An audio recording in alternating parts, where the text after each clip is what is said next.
So this time of year can be profoundly triggering for people who've experienced loss. I know it's supposed to be a time where we are supposed to be happy and peace and joy and all of those good things. But for many people, it is a time of deep sadness. And I understand. I have been there for many, many, many years.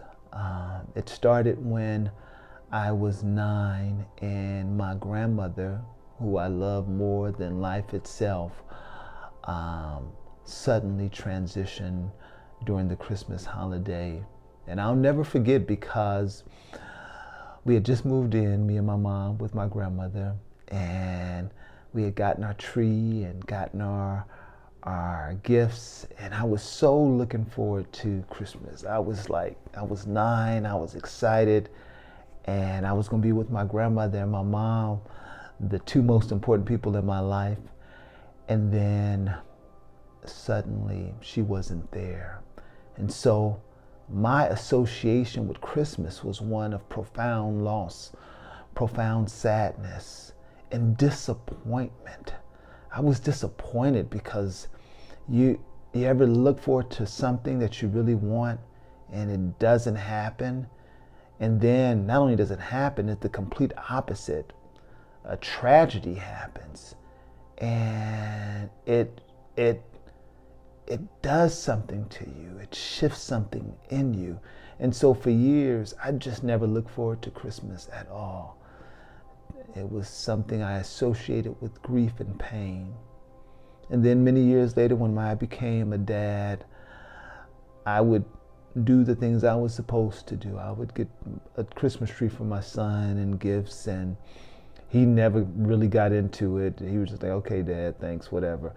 And I think part of that was, I think he could sense what I was feeling, even though I was doing the things I was supposed to. People who are close to you, they can feel what you're not saying oftentimes. And so my mom, who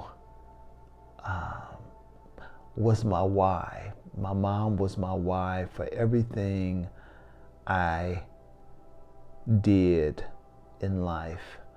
Anything that I accomplished was really because I wanted to do it to make my mom happy, to make my mom's life easier. Well,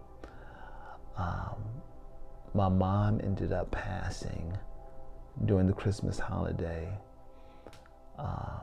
In fact, I remember my mom's birthday is December 9th, and I remember her going into the hospital a day before her birthday, and she never came home. And we had her funeral on December 23rd. So here it is again, the season that I'm gonna use the word hate.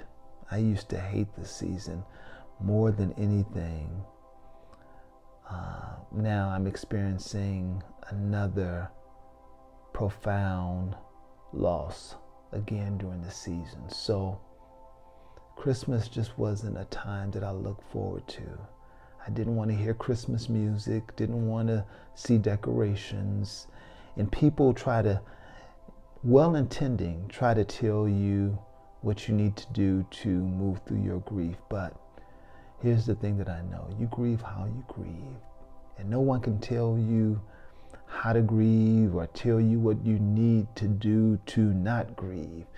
That pain is personal. Your pain is personal. And so for me, about 2 years ago, I moved to a different city. I moved here to Charlotte.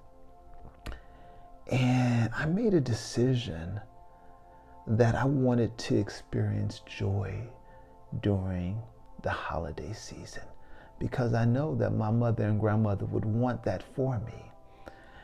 And when I remembered that, it was like they were giving me a gift all over again.